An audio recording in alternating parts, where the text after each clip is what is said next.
오늘 함께 주시는 말씀 함께 나누겠습니다. 전도서 7장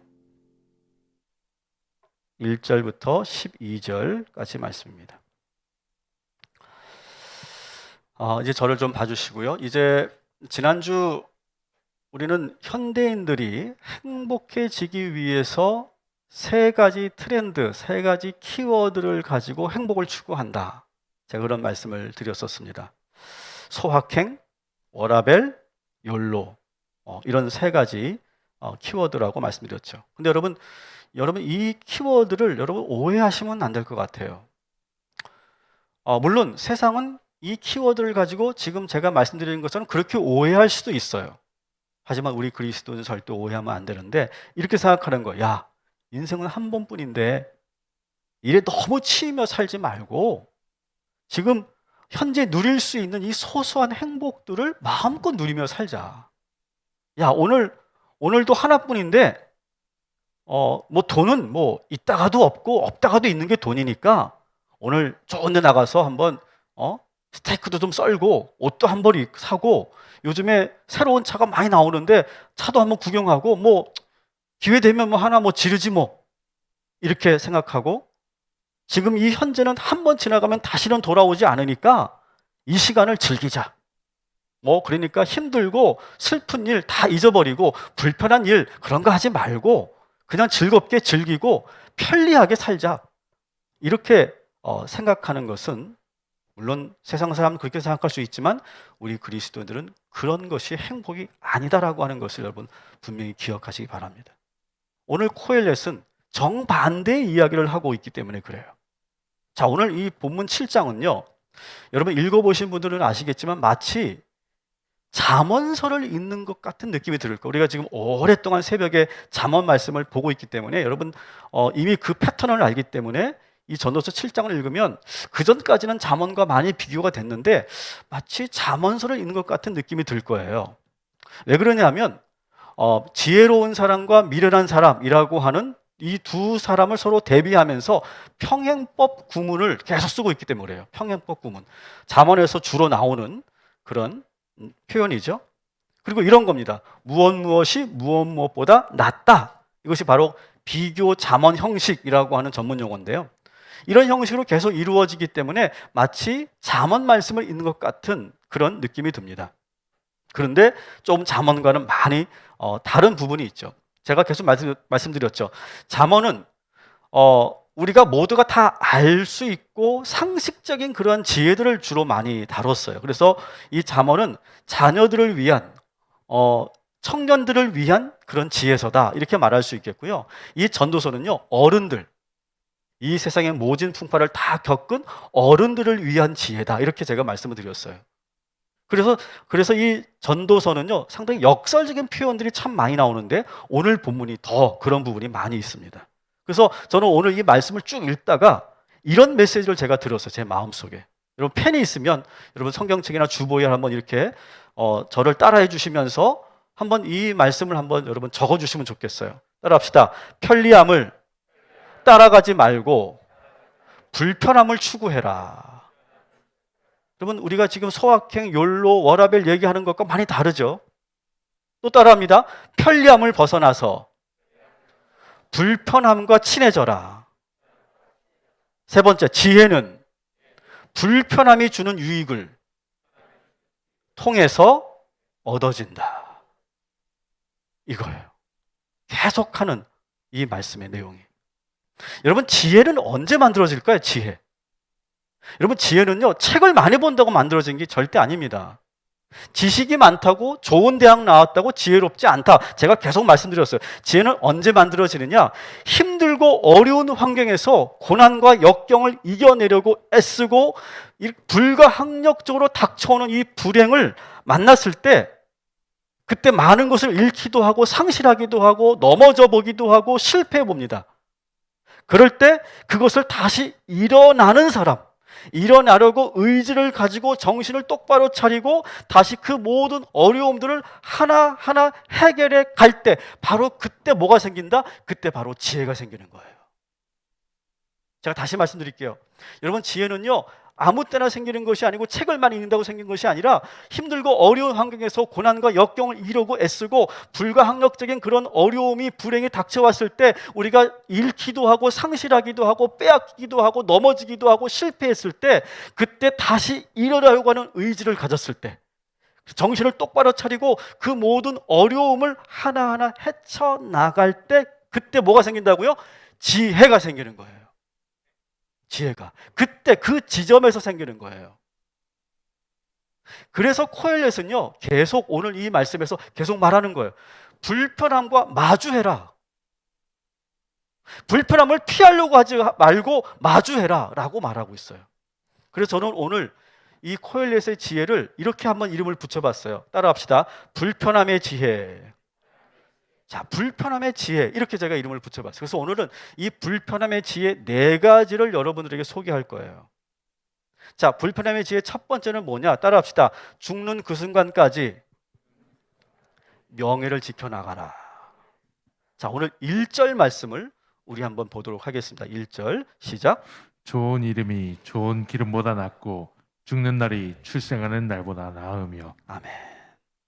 여러분 솔직히 한번 생각해 봅시다. 오늘 이 본문이 오늘 이 코엘렛이 계속 말하는 것이 좀 이해가 안 되는 구절들이 꽤 많이 있는데요. 첫 번째 이해가 좀 어려운 게 뭐냐면 여러분 한 생명이 태어나는 게 좋아요? 한 사람이 죽는 게 더 좋아요?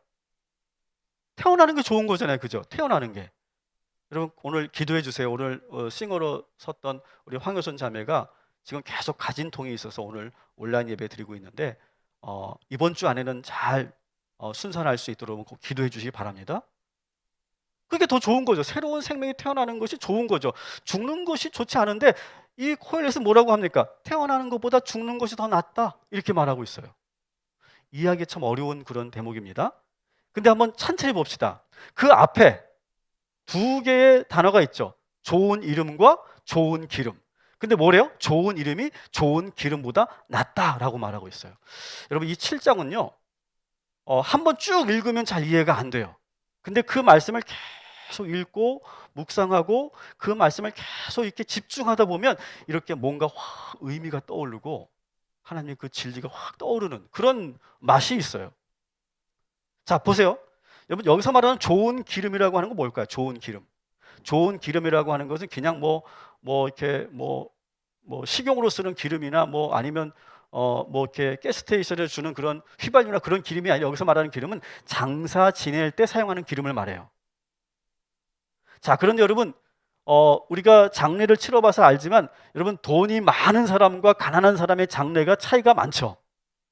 그래서 돈이 많은 사람은 아주 비싼 기름을 쓰는 거예요. 그 시체를 염할 때, 수습할 때 비싼 기름을 씁니다. 자, 근데 여러분 한번 생각해 보자고요. 여러분 돈이 많으면요 수백만 원짜리 수의도 입을 수 있고요. 아주 비싼 최상의 그런 기름을 사용할 수도 있고요. 아니면 수천만 원짜리 관에 들어갈 수도 있을 거예요. 근데 여러분 어차피 화장할 거고 어차피 매장할 건데 그게 뭐가 의미가 있어요? 아무 의미 없잖아요. 그죠? 아무 의미 없어요. 무슨 좋음을 기름을 쓰든 의미가 없는 거예요. 화장하면 다 똑같아지는 거예요. 그래서 이 코엘렛은 뭐라고 합니까? 중요한 거 뭐라고 말합니까? 죽을 때 좋은 기름을 쓰는 것이 중요한 게 아니라 뭐냐? 죽을 때 내가 어떤 사람이냐라고 하는 거.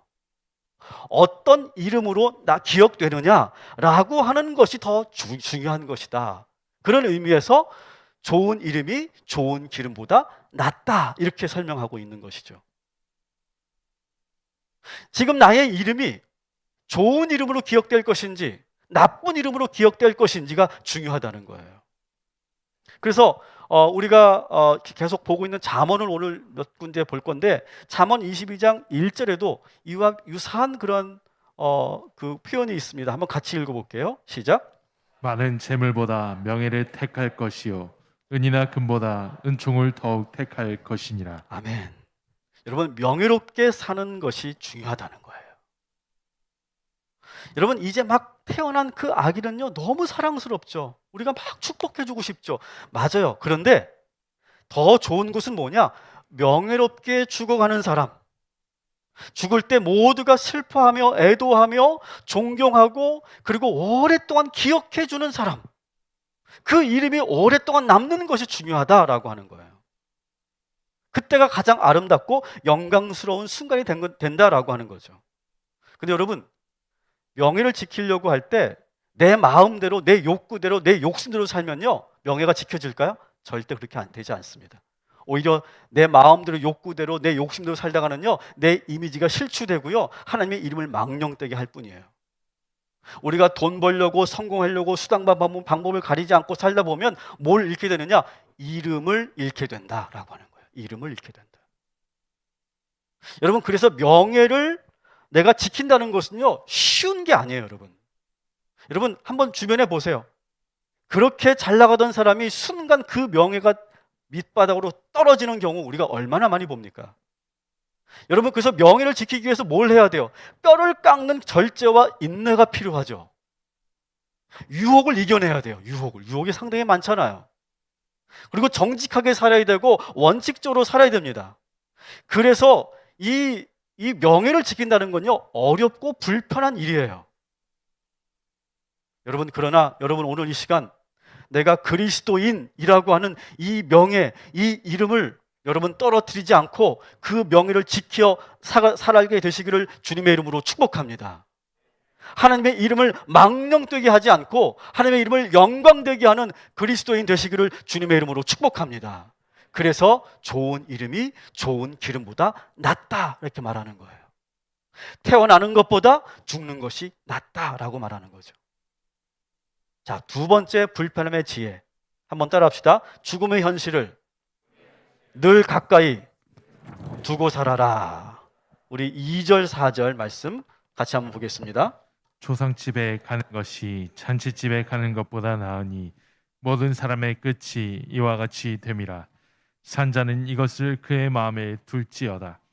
지혜자의 마음은 조상집에 있으되 우매한 자의 마음은 혼인집에 있느니라. 아멘. 자, 오늘 이 말씀도 좀 이해가 어렵죠? 초상집에 가는 것이 잔치집에 가는 것보다 더 낫대요. 여러분, 솔직히 초상집을 좋아하는 분 계세요?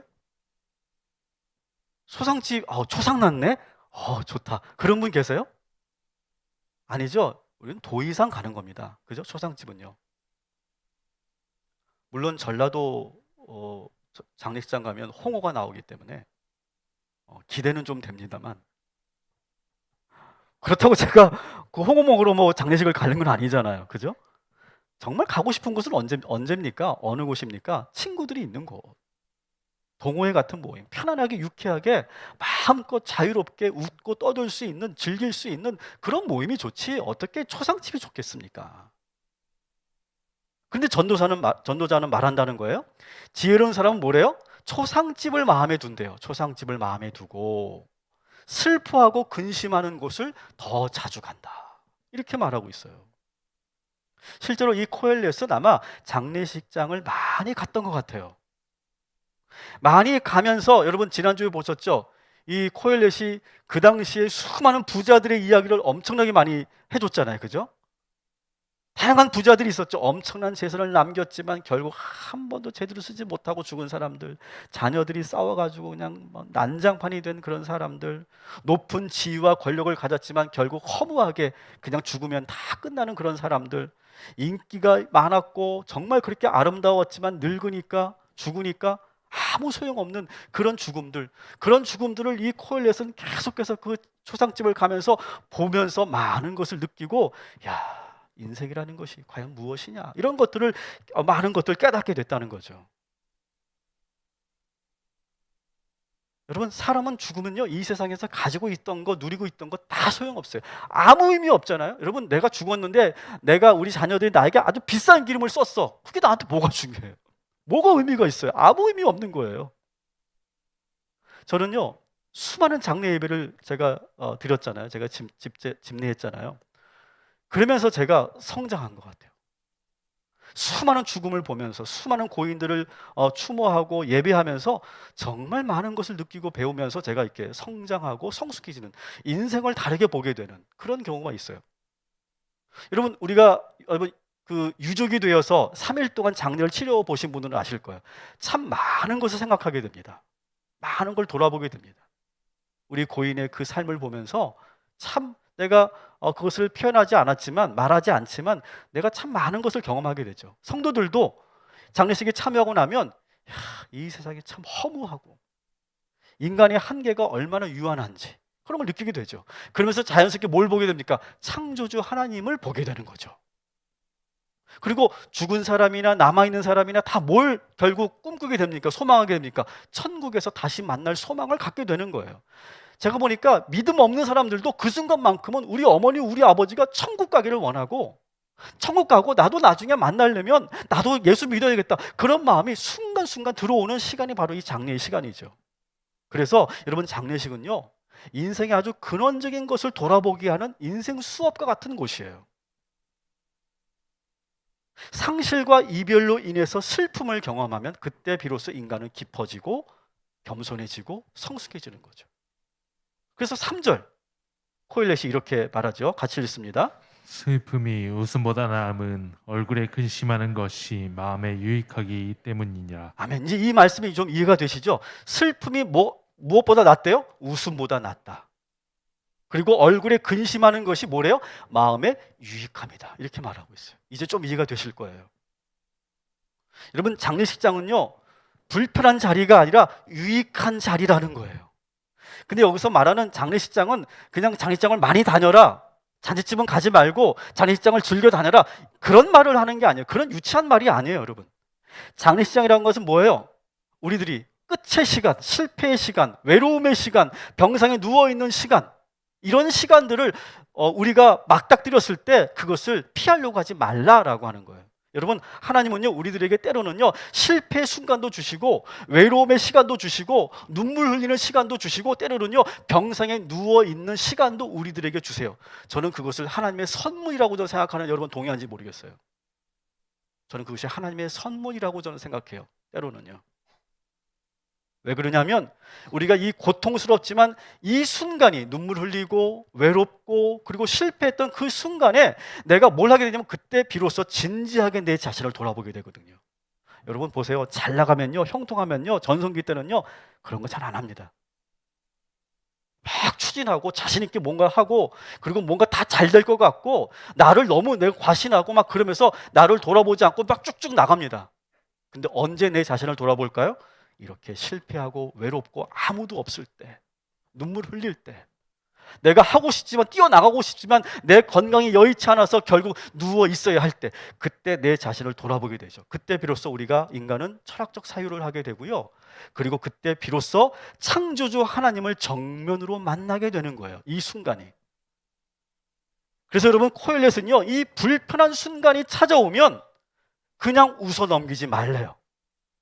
3절에 그렇게 있죠. 3절에 따라합시다. 슬픔이 웃음보다 낫다. 그냥 웃어 넘기지 말라는 말이에요, 여러분. 오히려 얼굴에 근심하는 것이 내 마음에 유익하다라고 하는 거예요. 이 말은 뭐예요? 불편한 순간이 찾아오면 그냥 웃어 넘기지 말고 외면하지 말고 회피하지 말고 그 고통에 딱 직면하라는 거예요. 그리고 마음껏 그 순간을 마주하라. 그때 뭐가 생긴다? 지혜가 생긴다라고 하는 거예요. 이 불편함의 지혜를 소유하시기를 주님의 이름으로 축복합니다. 세 번째 따라합시다. 잘 혼나며 성장해 가라. 자, 5절 6절 같이 한번 읽겠습니다. 지혜로운 사람의 책망을 듣는 것이 우매한 자들의 노래를 듣는 것보다 나으니라. 우매한 자들의 웃음소리는 손밑에서 가시나무가 타는 소리 같으니 이것도 헛되니라. 아멘.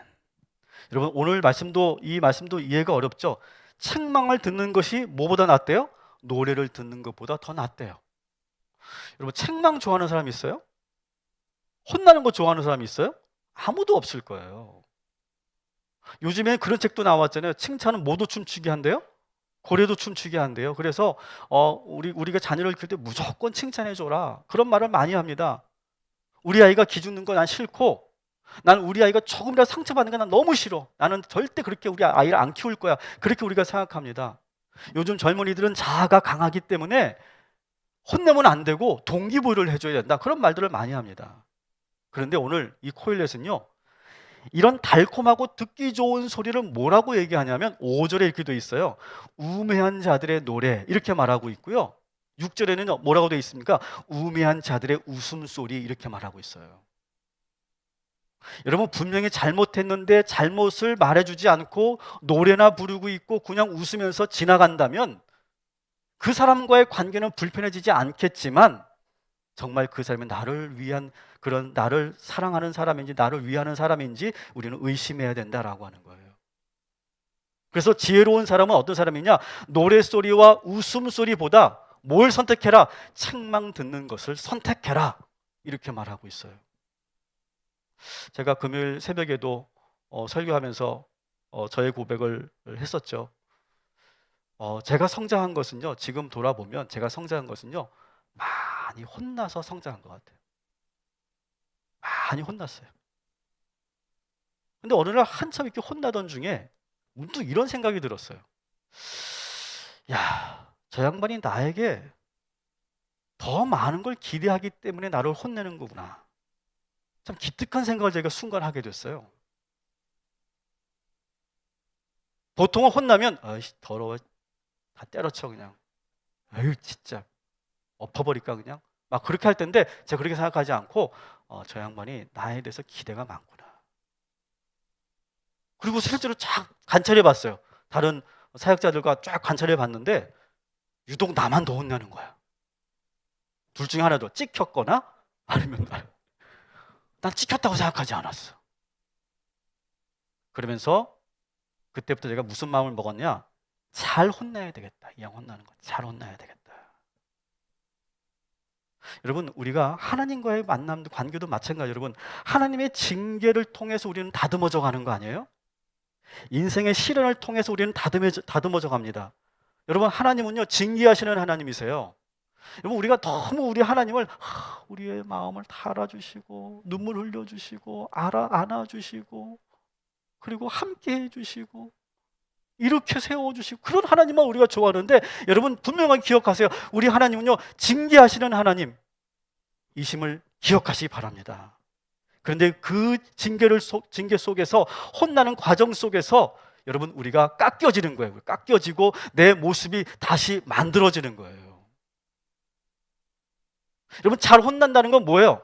혼나고 나서 힘들죠. 마음이 너무 어렵습니다. 근데 그 어려운 순간을 다시 이겨나가고 다시 마음을 추스리고 내가 스스로 나를 자책하거나 누군가를 원망하지 않고 그것을 이겨낼 때 그때 다시 일어설 때 그때 비로소 뭐가 되느냐? 내가 단단해지고 강해지더라고요. 그래서 잠언 25장 12절 이렇게 말하고 있죠. 같이 한번 또 읽어보겠습니다. 지혜로운 사람의 책망은 들을 줄 아는 사람의 귀에는 금 귀고리요 순금 목걸이이다. 아멘. 그래서 지혜로운 사람은 어떤 거냐? 책망을 들을 줄 알아야 된다. 잘 혼나면 그게 뭐가 된대요? 귀에 금고리가 되고 금목걸이가 된다. 그래서 혼나는 그 순간이 불편하지만 그 불편한 순간을 잘 이겨나가면 그때 우리에게 유익이 찾아온다는 거예요. 이게 불편함의 지혜 세 번째입니다. 자, 네 번째 불편함의 지혜 소개하고 있습니다. 따라합시다. 조급해하지 말고 끝까지 완주해라. 자, 8절부터 10절까지 또 한번 읽겠습니다. 일의 끝이 시작보다 낫고 참는 마음이 교만한 마음보다 나으니 급한 마음으로 노를 바라지 말라. 너는 우매한 자들의 품에 머무름이니라. 옛날이 오늘보다 나은 것이 어찌 믿냐 하지 말라. 이렇게 묻는 것은 지혜가 아니니라. 아멘. 여러분 또 이해가 안 되는 구절이 또 나오죠. 8절에 보면 일의 끝이 시작보다 낫다. 이게 무슨 말일까? 알 것 같으면서도 잘 모르겠어요. 일의 끝이 시작보다 낫다. 이 말은 뭐냐? 여러분 우리가 살면서 시작은 누구나 다 합니다. 시작은 누구나 다 해요. 인생을 마라톤에 비유할 때가 많이 있잖아요. 그죠? 마라톤 사진을 한번 제가 보여드릴 텐데 국제 마라톤입니다. 처음 시작할 때는요 수백 명이 똑같이 출발선상에 몰려 있습니다. 총소리가 나면 똑같이 출발합니다. 누구 먼저 출발하고 늦게 출발하자 똑같이 출발해요. 1km를 지나고 3km를 지날 때까지 전혀 차이가 나지 않아요. 그런데 20km를 지나고 35km를 지나면요 그 많던 사람들이 싹 사라져 버리고요. 그리고 거기에는 A그룹, B그룹, C그룹으로 나눠져요. 그리고 이 막판으로 가면요, 체력도 중요하고 실력도 중요하지만 뭐가 더 중요하냐? 이 마인드 컨트롤이 정말 대단히 중요해요. 오늘 본문을 보시면 끝까지 가지 못하는 사람들의 유형이 나와요. 첫 번째는 어떤 사람이냐? 교만한 사람. 내가 마라톤을 뛰면서 내가 옛날에 내가 이전에 경기에서 내가 몇 등 했지, 내가 1등 했지, 금메달 땄지, 막 그렇게 교만한 사람들은요, 자기 페이스를 놓치고 너무 빨리 달려가다가 결국 체력의 한계를 늦추고 포기할 때가 많아요. 그리고 또 어떤 사람이냐? 10절 말씀에 이런 말이 있죠. 10절에 보시면 옛날이 오늘보다 나음은 어찌미냐 하지 말라, 이런 말이 있어요. 옛날이 오늘보다 나음은 어찌미냐 하지 말라. 이 말은 뭐예요? 내가 왕년에 말이야, 내가 옛날에 근데 이런 사람이었어. 이렇게 자꾸 옛날의 영광에 빠져 살면 실패한다는 거예요. 이런 말 하지 말라는 거예요. 그리고 또 실패하는 사람이 나오는데 마음이 조급한 사람이에요. 마음이 조급해지면 앞에 막 가고 있으면 자기 페이스, 자기 지금 체력도 지금 생각하지 않고 무조건 따라갑니다. 무조건 따라가다가 결국 실패하게 되는 거죠. 도태하게 되는 거죠. 여러분, 장기 레이스를 할 때는, 마라톤도 그렇고 우리 인생의 장기 레이스를 할 때는요, 나를 추월하는 사람을 보면서 조급해하지도 말아야 돼요. 나보다 앞서갈 수 있죠. 조급해하지 말아야 돼요. 그리고 내 앞에서 막 진로를 막 가로막으면서 알짱알짱 거리는 사람이 있죠. 짜증내면 안 돼요. 화내면 안 돼요. 장기 레이스 할 때는요, 불필요한 감정을 드러내지 않고 길게 보고 자기 페이스만, 자기 보폭만 유지하면 끝까지 완주할 수 있게 되죠. 여러분, 우리 인생도 마찬가지입니다. 여러분, 우리가 똑같이 시작해요. 그죠? 똑같이 시작합니다. 근데 시간이 지나면서 서서히 격차가 벌어지고 그 차이가 벌어지기 시작해요. 하지만 중요한 건 뭐냐? 따라합시다. 일의 끝. 이것을 여러분 중요하게 봐야 돼요. 중간에 포기하거나 옮기는 것이 아니라 끝까지, 끝을 볼 때까지 바보같이 묵묵하게 걸어가는 것이 지혜를 얻는 비결이다라고 하는 거죠. 그래서 코엘렛이 뭐라고 합니까? 일의 끝이 뭐보다 낫대요? 시작보다 낫다, 이렇게 말하는 거예요. 그런데 변하지 않고 끝까지 가는 것이 여간 어려운 게 아니에요, 여러분. 그리고 회사 생활하면서도, 공부를 하면서도, 어떤 사람과의 만남에서도, 뭐 신앙생활에서도 끝까지 한결같이 그렇게 계속 유지한다는 게 절대 쉬운 게 아니에요. 가다 보면요, 반드시 어려운 일들이 생기고요, 위기가 찾아옵니다. 내가 여기서 주저앉고 포기할 수밖에 없는 이유들이 수도 없이 나와요. 그래서 오히려 거기서 빨리 떠나는 것이 더 지혜로운 것 같고 더 똑똑한 사람처럼 보이고, 남아있는 나는 바보같이 느껴질 때가 있어요. 나도 그럴 때가, 저도 그렇게 느낄 때가 참 많이 있었거든요. 난 바보 같은가 봐, 나는 그런 사람인가 봐, 그런 생각을 느낄 때가 있었어요. 근데 그것을 잘 견디고 끝까지 가는 것이죠. 저희 교회에 보면 한 직장을 오래 다니고 결국 그 회사에서 은퇴하시는 분들이 참 많이 계세요. 여기도 계시는데, 저도 한 직장을 끝까지 다녔던 사람입니다. 물론 그것이 교회였지만. 여러분, 공부도 마찬가지로 공부도 진득하게 앉아서 해야 되죠. 저는 설교하는 비법이 있어요. 제가 나중에 한번 설교학 강의를 제가 할 기회가 있으면 제가 저의 설교 준비법을 얘기할 건데, 저의 설교 준비법은 뭐냐? 엉덩이로 하는 거예요. 어제 제가 12시에 들어갔거든요. 풀릴 때까지 앉아있는 것밖에 없어요. 원고가 써질 때까지, 하나님께 나에게 영감을 주실 때까지 그냥 앉아있는 거예요. 그냥 그게 밤을 새워서도 안 되면 그냥 앉아있는 거예요. 그 방법밖에 없더라고요. 여러분, 꿈을 이루기 위해서도 마찬가지예요. 그 분야에서 10년 이상, 1만 시간 이상 떠나지 않고 계속 그 자리를 유지하고 지켜야만 내가 그 전문가가 되는 거고 그 꿈을 유지할 수 있는 거죠. 여러분, 투자할 때도 마찬가지 아닙니까? 투자할 때도 매일 샀다 팔았다 매도 버튼을 계속 누르는 사람은 결코 이익을 볼 수 없죠. 다 손해봅니다. 길게 보고 끝까지 그 기업을 믿고 기다리고 투자하면 높은 수익을 올리게 되죠. 여러분, 오늘 우리가 직분 임명 예배를 드리고 있는데, 저는 오늘 우리 장로님, 권사님들에게 꼭 제가 부탁을 드립니다. 우리 동탄 꿈의 교회 중직자로서 끝까지 충성을 다해 섬기겠다고 결단하시기를 주님의 이름으로 축복합니다. 여러분, 중직자는요, 믿음이 좋은 사람이 아니더라고요. 여러분, 성도도 믿음 좋고요, 집사도 믿음 좋아요. 이렇게 말하면 어떨지 모르겠지만 권사님, 장로님보다 믿음 더 좋은 집사님, 성도들 많이 있습니다. 근데 중직자는 누가 되느냐? 시험을 이긴 사람이 중직자가 되는 줄 믿습니다. 수많은 시험을 이기고 그것을 견뎌내고 그리고 그 일의 끝을 보는 사람이 중직자인 줄 믿습니다. 근데 이 끝을 보는 게 여간 어려운 게 아니에요. 경험해 보신 분은 아실 거예요. 그 불편한 그 시간들을, 순간들을 이겨내야 돼요. 때로는 너무 고통스럽고요. 그래서 대부분의 사람들은 다 중간에 포기하는 거예요. 그 마라톤 그림처럼. 처음엔 똑같이 시작하지만 그 끝을 보는 사람은 많지 않아요. 그런데 여러분, 이렇게 일의 끝을 보는 그러한 성품을 갖고 계신 분이 누굽니까? 우리 하나님이시죠. 하나님의 성품이 여러분에게 임하면 우리가 일의 끝을 보게 될 줄 믿습니다. 그 축복을 누리게 될 줄 믿습니다. 베드로후서 3장 9절에 보면 하나님의 성품이 나오는데요, 우리 한번 이 말씀을 같이 읽겠습니다. 주의 약속은 어떤 이들이 더디다고 생각하는 것 같이 더딘 것이 아니라 오직 주께서는 너희를 대하여 오래 참으사 아무도 멸망하지 아니하고 다 회개하기에 이르기를 원하시느니라. 아멘. 하나님은 어떤 분이래요? 우리가 구원받을 때까지, 한 사람도 멸망하지 않고 구원받을 때까지 뭐 하신대요? 오래 참은대요. 끝까지 참으신대요. 이 성품이 저와 여러분에게 임하게 되기를 주님의 이름으로 축복합니다. 말씀을 정리합니다. 여러분, 행복이라고 하는 것은 편리하고 즐겁고 웃음이 넘치고 편안한 것을 찾는 것이 행복이 아니에요. 코엘렛이 말하고 싶은 행복은 뭐냐? 지혜를 가진 사람이 행복하대요.